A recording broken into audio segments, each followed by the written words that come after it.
Hi friends, అందరికీ నమస్కారం. లింగమనేని సంజూష్ కేసుకి, సీదిరి అప్పలరాజు కొడుకు కేసుకి వేరియేషన్ ఏంటన్నా? ఇద్దరిది యాక్సిడెంటే కదా. అసలు దాని గురించి ఒకసారి ఎక్స్ప్లెయిన్ చేసే ప్రయత్నం చెయ్యి. నాకెందుకో ఇద్దరు కేసు ఒకటే అనిపిస్తుంది అని నా మిత్రుడు ఒక అతను నాకు ఫోన్ చేసి అడిగాడు. నేనేం చెప్పానంటే, అరే బాబు, రెండు యాక్సిడెంట్ కేసులే, రెండు కేసుల్లోనూ అమాయకులు చనిపోయారు, రెండు కూడా అనుకోకుండా జరిగిన పొరపాట్లే. కానీ రెండిటి మధ్య మరొక తేడా ఉంది.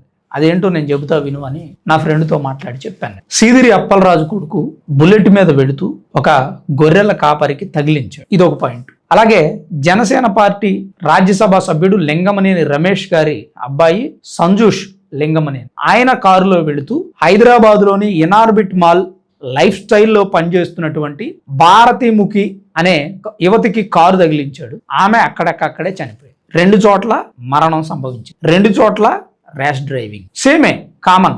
అలాగే సీదిరి అప్పలరాజు కొడుక్కి 18 సంవత్సరాలు, ఇతనికి 25 సమ్ ఏజ్. అయితే సేమ్ ఫ్యాక్టర్సే.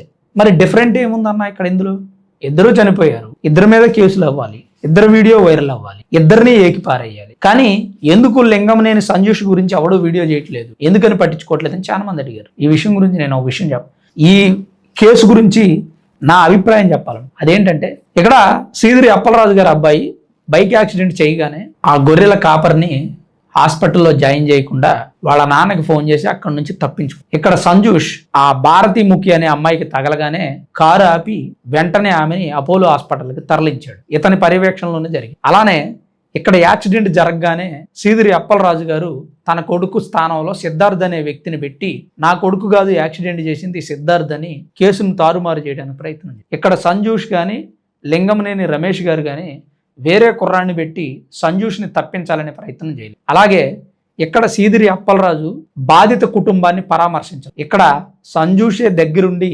హాస్పిటల్కి తీసుకెళ్ళాడు, బాధిత కుటుంబాన్ని పరామర్శించి. ఇక్కడ బాధిత కుటుంబాన్ని పరామర్శించకపోగా ₹1,00,000 డబ్బులు ఇస్తాం, మీ కోడల్ని మా ఇంట్లో పని మనిషిగా పెట్టండి అని అడిగారు. ఇక్కడ అలా అడగలేదు, ఆ పరిస్థితి లేదు. అలాగే ఇక్కడ జరిగింది రోడ్డు యాక్సిడెంటే, ఇక్కడ జరిగింది రోడ్డు యాక్సిడెంట్. కానీ రెండిట్లో ఒక కామన్ ఫ్యాక్టర్, అదేంటంటే పొరపాటు, స్పీడ్.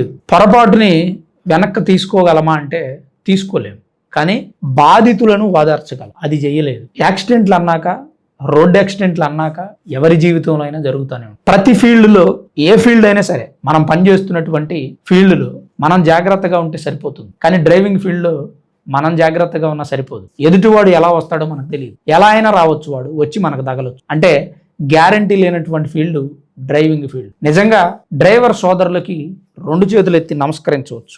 జాగ్రత్తగా నడిపే డ్రైవర్ సోదరులందరికీ ఇవి నా నమస్కారాలు. మీరు జాగ్రత్తగా నడిపి ఎదుటివాడి ప్రాణాలు కాపాడు. మనం జాగ్రత్తగా ఉన్నా గ్యారంటీ లేదు, ఎవడొచ్చి తగులుతాడో, ఎప్పుడు పోతామో తెలియదు. రోడ్డు మీద వెళుతున్నప్పుడు మన ప్రాణాలు ఎముడి చేతిలో ఉన్నాయి అనుకుని వెళ్ళిపోవడం. అలా వీళ్ళిద్దరూ కూడా ఇద్దరు ప్రాణాలు తీశారు. ప్రాణాలు తీసి తప్పించుకోవడానికి అనేక ప్రయత్నాలు చేసింది సీదిరి అప్పలరాజు కుటుంబం. కానీ లింగమనేని రమేష్ కుటుంబం అలా చేయలేదు. అందుకనే అతని గురించి ఆగస్టు 16వ తారీఖు జరిగిన ఇప్పటి వరకు ఎవరు పెద్దగా మాట్లాడు. ఎందుకో తెలుసా?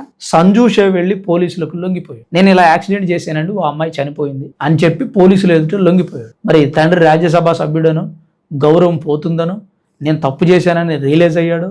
మహిళ ప్రాణం పోయిన తర్వాత ఇతనికి ప్రాణం విలువ తెలిసిందో, ఏదైనా అవ్వచ్చు, లొంగిపోయాడు. మరి ఇంకా అలాంటప్పుడు లింగమనేని రమేష్ కొడుకు సంజూష్ గురించి మనం మాట్లాడుకోవాల్సిన అవసరం ఏముంటుంది? నేను సీదిరి అప్పలరాజు గారి అబ్బాయి యాక్సిడెంట్ విషయంలో ఇదే చెప్పి, పొరపాటు, యాక్సిడెంట్ అనేది ఎవరి జీవితంలో జరుగుతుంది. కానీ దాన్ని కొంతమేర సరిదిద్దుకోవాలి.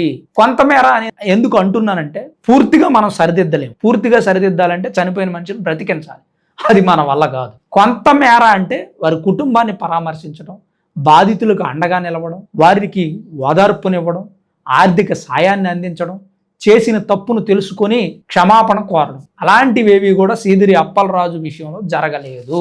ఎక్కడ లింగమనేని రమేష్ కుటుంబం విషయంలో, ఆ భారతీముఖి విషయంలో చేశారు, జరిగింది. సో అది వేరు, ఇది వేరు. యాక్సిడెంట్ అనేది కామన్ ఫ్యాక్టర్, మిగిలిన ఏవి కూడా కామన్ కాదు. పొరపాటు అనేది కామన్ ఫ్యాక్టర్, మిగిలిన ఏవి కూడా కామన్ కాదు. ఇది లింగమనేని రమేష్, అలాగే సీదిరి అప్పలరాజు, లింగమనేని సంజూష్, సీదిరి అప్పలరాజు కొడుకు విషయంలో జరిగిన ప్రమాదానికి సంబంధించిన కంపారిజన్. ఇది నా ఒపీనియన్. మరి మీరేమనుకుంటున్నారు? మీ అభిప్రాయం ఏంటి? తప్పకుండా కామెంట్ రూపంలో రాయండి. వీడియో చూస్తున్న ప్రతి ఒక్కరు దయచేసి లైక్ చేయండి, కుదిరితే మరి కొంతమందికి షేర్ చేయండి. చివరి వరకు వీడియో చూసిన మీ అందరికీ పేరు పేరున ప్రత్యేకించి ధన్యవాదాలు.